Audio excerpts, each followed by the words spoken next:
Salut à tous, aujourd'hui nous allons parler d'enfants qui vont devoir taper leur meilleur speedrun afin d'échapper à la mort et vivre une enfance normale. C'est leur fun ça, dites-moi. Tu trouves ça marrant, sale fils de pute? Allez, aujourd'hui on parle de The Promised Neverland. The Promised Neverland est un manga écrit par Kaiyu Shirai et dessiné par Posukade Mizu, publié depuis août 2016 dans le magazine Weekly Shonen Jump, qui a eu sa première adaptation en animé le 11 janvier 2019. Ok, nous sommes à Grassfield, un orphelinat où chaque enfant vit dans le confort sans manquer de rien et est aimé et chouchouté par une nourrice qu'ils appellent maman.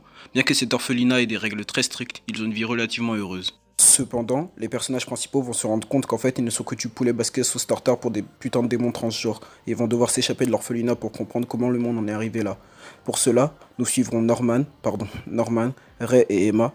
Alors Emma, c'est un peu l'espoir, le garçon manqué qui croit qu'avec un peu de volonté tout est possible. C'est grâce à elle que les deux autres ne sombrent pas dans le désespoir et trouvent toujours une porte de sortie. Elle est un peu leur ange de ce monde de démons.